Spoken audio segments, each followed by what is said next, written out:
Yeah, what? Wait, I will talk in my language first. Okay. Hey, tu na Singapore Airport akan Yeah, Singapore Airport. Yeah, Singapore Airport akan Hey, Sunrider team Singapore nampang. Yes. Yeah, kan lau mu chuan ama hi. May I know your name? Rosemary Ang from Singapore. Oh, Sunrider. 4 years or 5 years. 4 years. And how old are you? 70. 70 years old. I like healthy. You like healthy, right? My friend. Just look like 50. Yeah, eating very important. Oh, yeah. My mother purakan. Sea salt. Let's take olive photograph. oil. Yes. Come. Okay.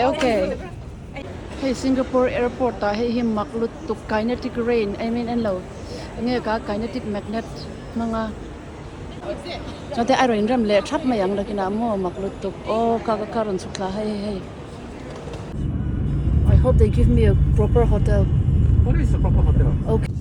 That's what Singapore, it's so peaceful, I think. Right? That's why we have a... O tunhan Singapore sa nahandar som le chan venita ni chu chuanin hei hi ka kan thlen le lailong na tur hotel ania azana nia hu that thei lawa chuan ril tram lu tuka Taiwan poisa kan ei to si lo nen khan chu wangin tunahan 7-Eleven hotel opposite mi chi ak kaldon ne chu moi rap thak. Oh my gosh. Bonlom fan building chu chuan hei 7-Eleven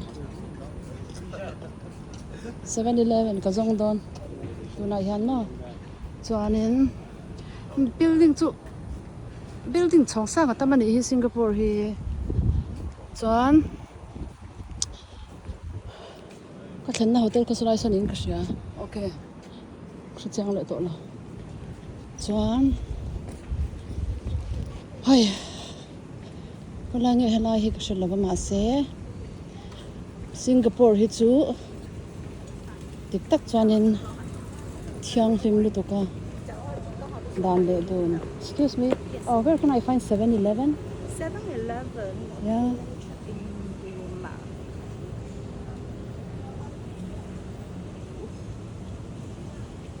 They said that it's somewhere around here, so. Okay, yeah, there's one.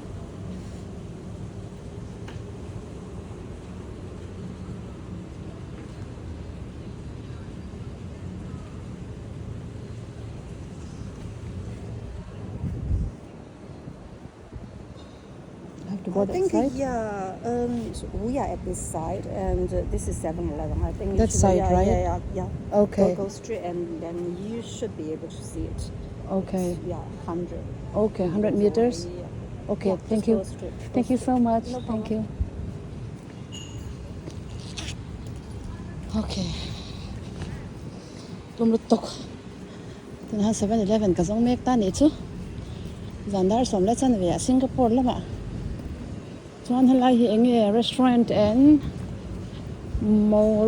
bar vel ni mel sa chu. Chuan telan pang sai ta hian oi dik tak chong ka laptop nen jong ka lein aka. Ka suitcase airport aka da. Ka kyang pe lo ka te suitcase. Chong or some de wing jing ka du ka ti bangin. Tiang lai ha restaurant le ang lo ka ni hi. Wow. Ei vi mi do mon le tiang han le ma se. Ai ro. Ei la bang. Ui khuyang hi om ma. 7-Eleven po chu sang gì mà rồi cả cô riêng cấp hết là ngay lung tục nó phải chém tới cái gì cái con hay có sẽ thấy lâu bị sẽ cả bao đấy mình ạ sẽ bao lắm internet thì ram sang càng cho nó ẩm tự về tất cả chu wang chuanin no problem tu ranga yang oi hoi luian hi lui bulan hi kan thlan khong 7-Eleven hi oma an wang excuse me I'm so sorry Where is a 7-Eleven around here? This in front of Oh, it's over here. Thank you.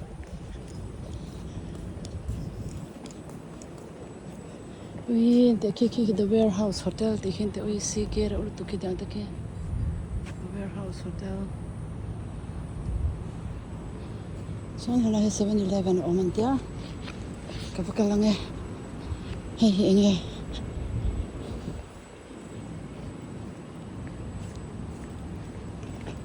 Oh my gosh. Singapore paisa te kan thing chaple nak naka. Nak tu ka.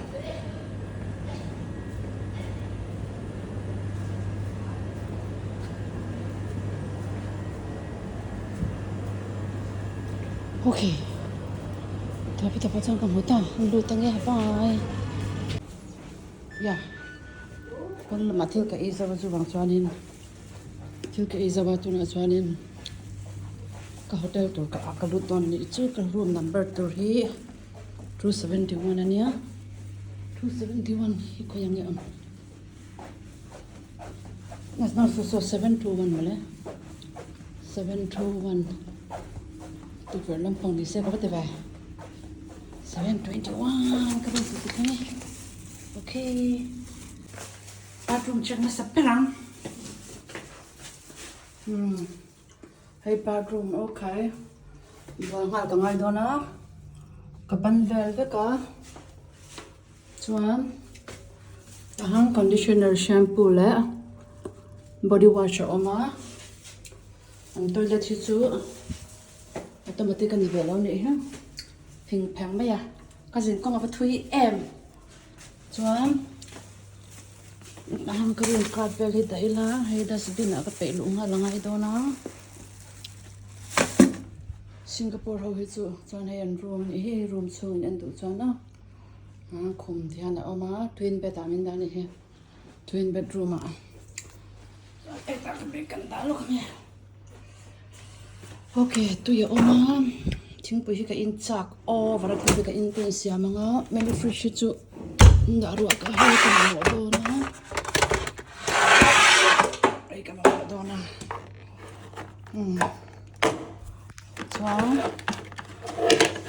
ini tu ni se tu ka lum sa perdon tu ka lum sa per na chan tur chu ting pui ka in chak lu tu ka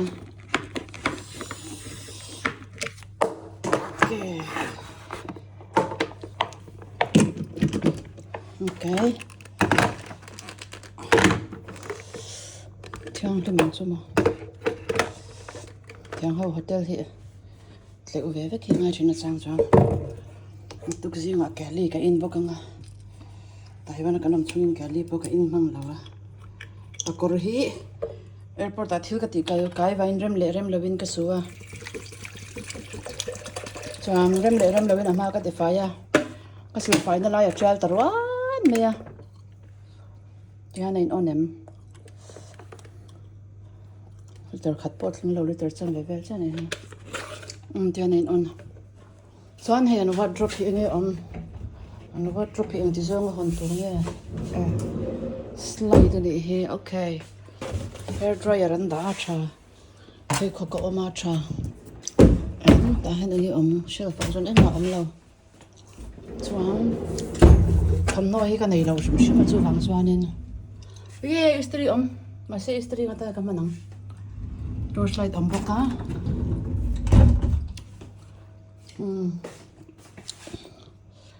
thom no ha ki ka su ka ngai do na okay di han Taiwan train ka ron ho a ka suitcase ka airport ta ka da sia ka book tlang dei sia Kolkata thleng hei ka kor khu trail ron maya chuwang chuanin tikha chuanin tuna hian Singapore a hian zan lai ani to a dar som pani retrap to a ren de tho to maya em bol fai nga kamu ha dam thai ani do ne nak tu ka hian breakfast dar som thleng ani anga chuan dar som lunch ani boka hetlai hanin ka breakfast natur le lunch natur voucher min palok sang hala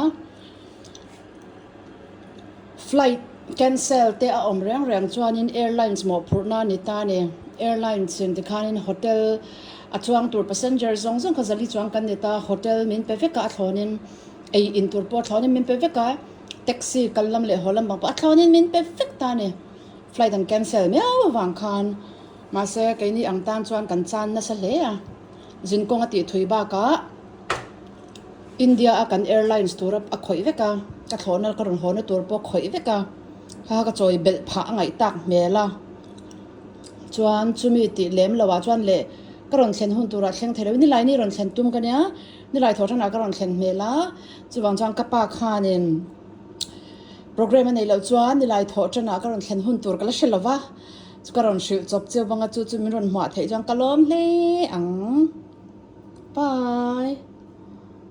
Even 3-4 a.m. you are on the road, no problem.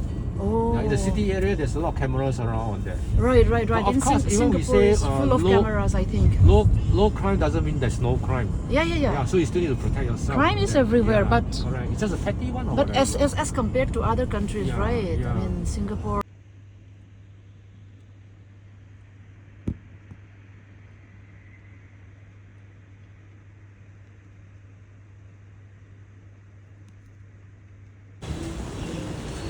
Ôi, qua phần cái tụm ni à hay gì cả trong những đồ su chân nhẹ su gọi thà cái này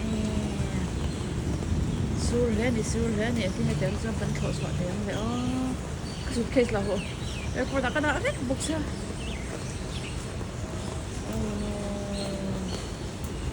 ok tối nay ha nên Chinatown à cái câu đó nó People's Park Center and tia hi khoi lai ni bok shela ve chuan hei he ngai ro souvenir vel om na ka wakalang e souvenir vel om na tur hi salam pang side chane in ko sha subway oma souvenir okay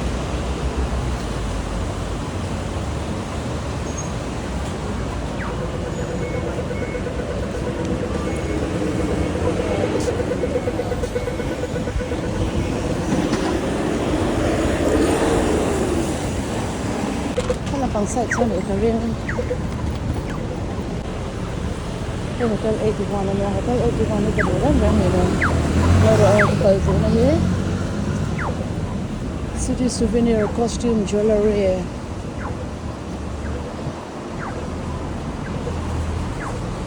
iten ya hi chu ka du la ka lai ni hi anga Northeastern Chinese cuisine.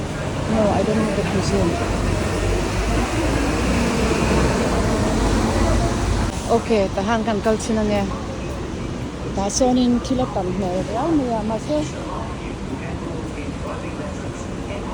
Restaurant mahal furnungot mo ya detail aware. Restaurant ka doon name. Bliss Hotel. Hey hichu an vending ania hey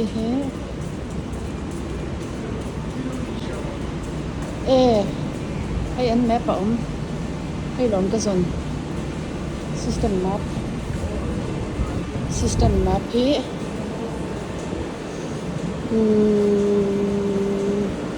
Woodland North no, actually I want to go shopping. Okay, I'm full. Let me see. Can do a map card so in putar papa katian kalau pui thai che e maron tia zan pui thege khoi lai nge khoi bra nge khoi du ni bra nge kalu don kan into du na lu ro om ve ve katia it's an heavy building ang kan lu ma sa sin lo ka nga si yang building hi chu do ai sang kang deu thri na ma sa building ni deu ve ve ka lo ma tia mo chu bang chuan in building ni deu ve ve ka chuan in kalu ta kan chan lu khan ni ko lam lu tuk t-shirt po US dollar in chang thum te ne tia kan chan lu hi Singapore om ni ta mo Amar so va in ni ai han rong kal han don la ba pa hianin lu chen lo ka nga ma se tiang ho chu ba mall ve mall va khi ka du la ba ai akal chinang na sa bara nói trong những cầm số tăng Right leg fracture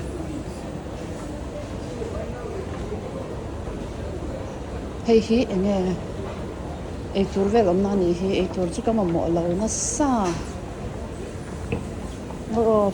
floor direction hi khuyam le aman level direction hi khuyam an zon om tur chu ni chiang me ya kan en chin la ai seafood ven amna seafood marketplace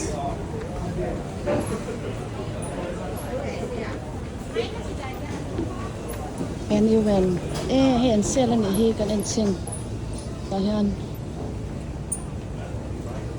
an t-shirt hi an dollar ruk manania dollar ruk hi India paisa ne zang yan ikashalawa yan lok ui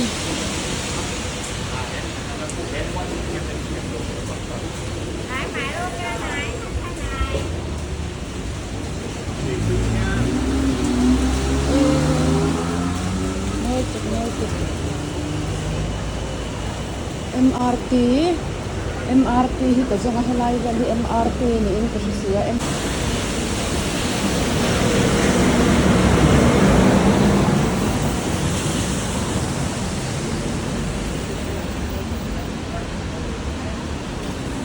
le patang tang cross le la kan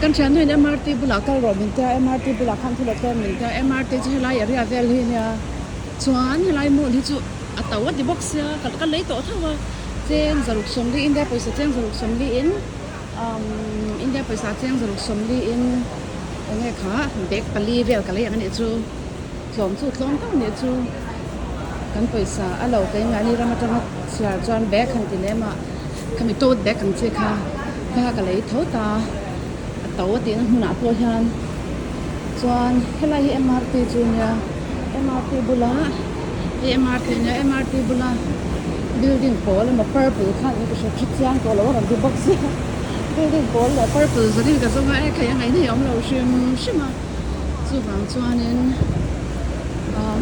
ta ki dang to chu ki da kan kon ko sanga chuan là hàng con dọc cross na swans ngồi ở hàng hàng căn lux sau này xong câu thiên cái sao đi lâu cái cross em lòng chung lòng ok và xuân hỏi căn lẽ mày ăn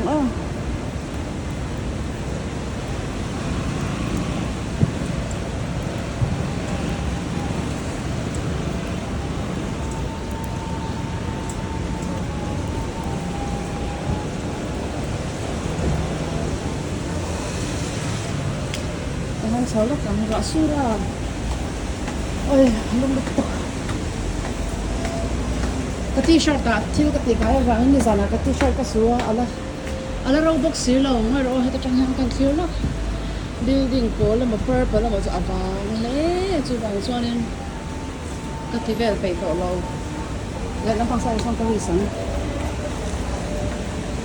lại放晒cái shopping center thôi còn nhà building to building cái mấy anh thì anh có cả rõ suy hết tiền hết cái là cả ngày cho nên là cho nên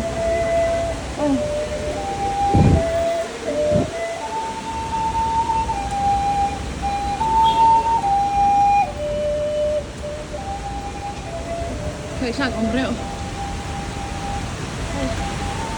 trời ơi khởi được thì nghe còn nó muốn là điệp chụp xin lỗi con thâu thâu với cả thiên lệ khác chuan anh nghe khá ý souvenir po kha cheng khatin US dollar ala ane Singapore dollar kha India paisa som rupani ne nen hinang vel chu som rupani in galai ang vel zel ani chu chu sha tham dan chamo chuanin hei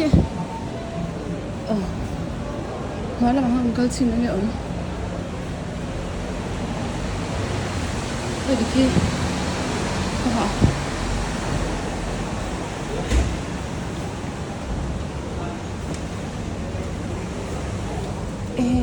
the boy shopping now.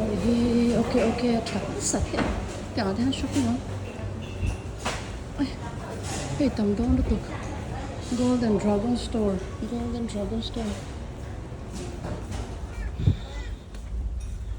Ay, down the point till later tam ne.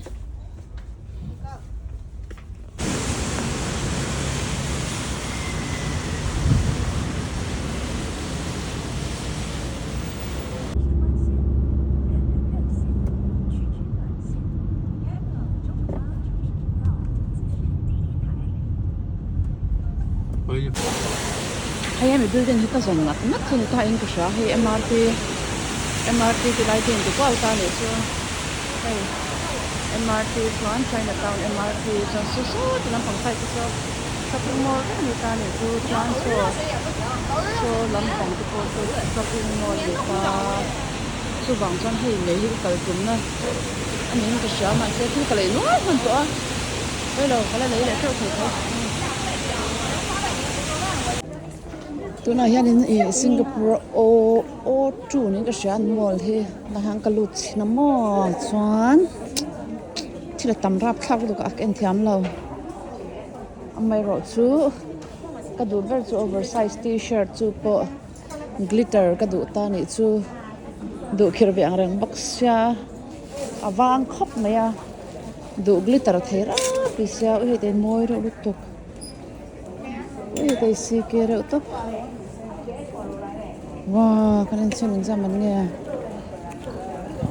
tau tu $119 dollar khat le cheng som ruk pa ni vela in hen chuan dollar som kha che kan zaruk som ni ti na ni ta tuna mi kha dollar za le som ni man vela ni ta angai na om lo ni chu tau over amai ro chu shades ka le ngai shades ka le don ta hian nin ka shan chin khang ka en shades le ngai ka nga ya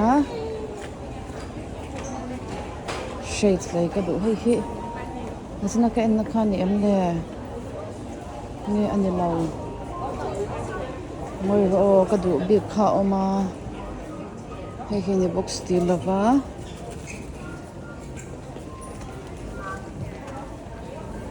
khoya nge ka du shades kha ta hian long te hanan long le ka en na he no ya miang a yang hoi chu som pakwa sang khat le ti kadu ulo sa number 1 chuan shades khamo khoya nge khana chin khang ka hu khale no ya miang a mel ma hang ka chu chuk le don chen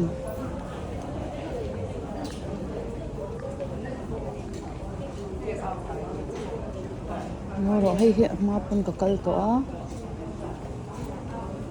okay anoi anyang women shoes ti velte om mei che phe khop chu en chinila phe khop lampang lampang ko lokal lo ni he okay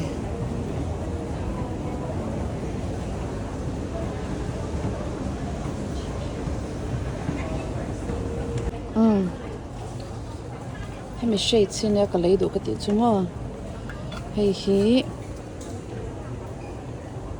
skeda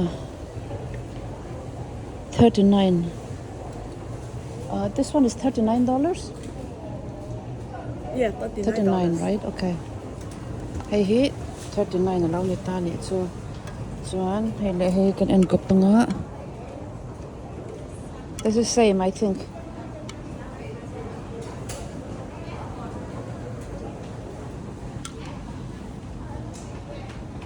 this is same I think Hay angin ka siya hay hinya ka lay do ka ti chuma hay ka lay do $39 chu kain me em ngara hello sa kinin ka siya hay sa kite de umit hay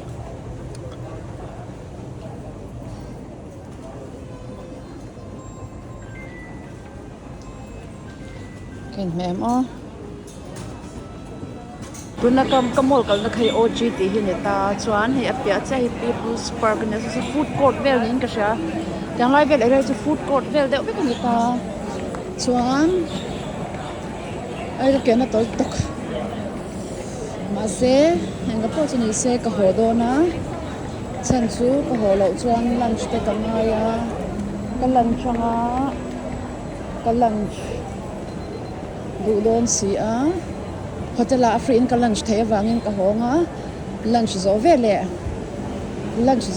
ka in siamanga airport ka kalanga airport han janda ria le minute som ni vel hi ka thlo chwa hunin ka sha chuan ma se kalma ka duna chan chu terminal 1 2 3 akhan oi Khawvela Singapore Airport Khawvela Airport turu de berania chu wang chuanin pakhanin ka kal ve du ta ka enjoy do ni chu airport ta khan chuan a enga po chuni se ka hon tur kan hi kan shelok mai khopa ka zo chop na yang okay ngaya ka let ta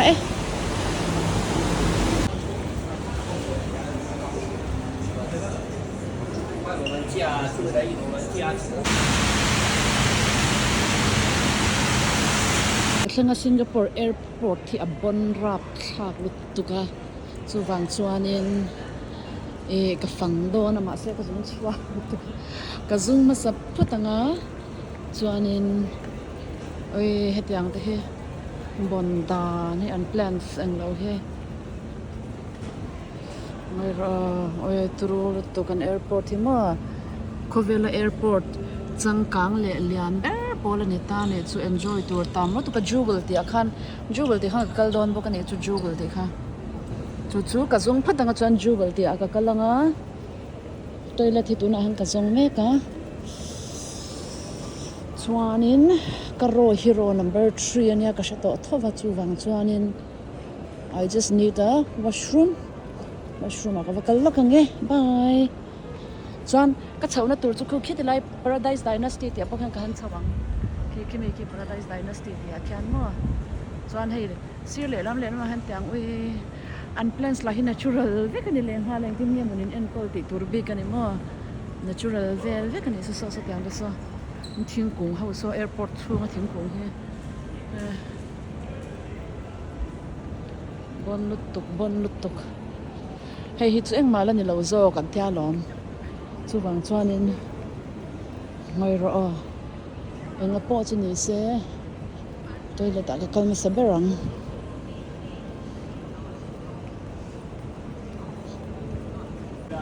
hai Singapore Airport ta jewel ti hang ka kalchak lu to ka jewel hi terminal 3 om ta ne chu hi mall turu lu to kan ante chu wang chuanin kal dona hemi zo hian ka du dan taka chuanin Sky Training Terminal 1 avakalila chuanin Terminal 1 atangkha ba Terminal 1 akhan thil bonde de tam lut tu kan ta chu ko chu vakal ka du ta ma se kal shi lo mayang ka chan chu katlai do na ma se ta han ju wala han vai khata ka han kal velok na paisa tlem kala ne ya ka sa ka kal na tur ju wal chu ni chu thang trap ta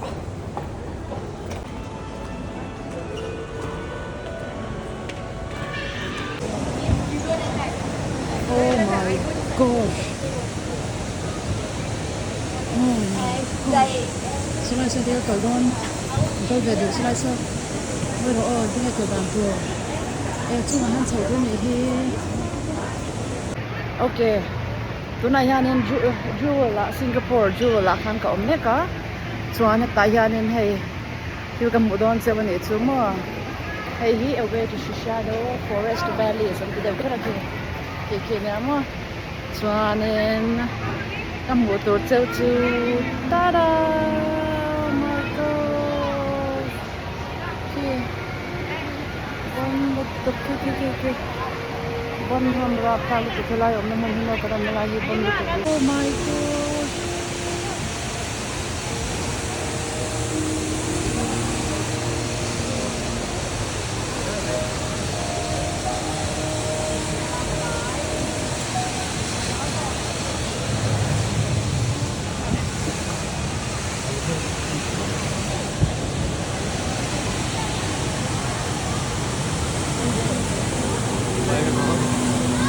So and from tôi tới chuẩn cái để chậm thêm xem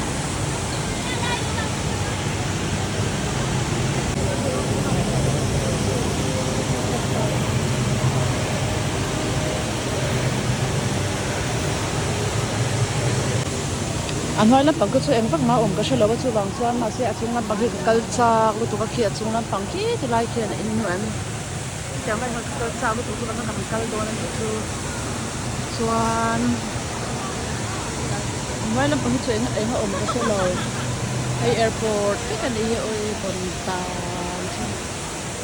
rồi cho nên chúng là mà cái sầu đó cái thì lại về là hàng culture cái này trong cái này cái chụp lát cho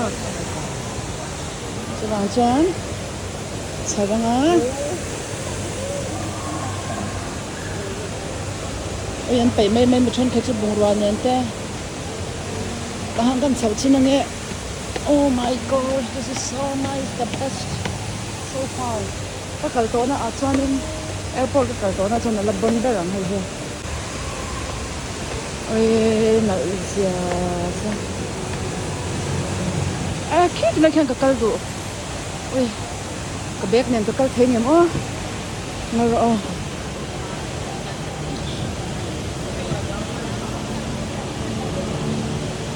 khi ta có cầu đón cho nên lift ta hàng cái thầu về ngay đâu nữa but unfortunately oh my gosh molto thì tùy thì hắn là luang ta thì khi ở chúng sẽ đến cái thành ta thì hắn tùy thì hắn luang ta oh my god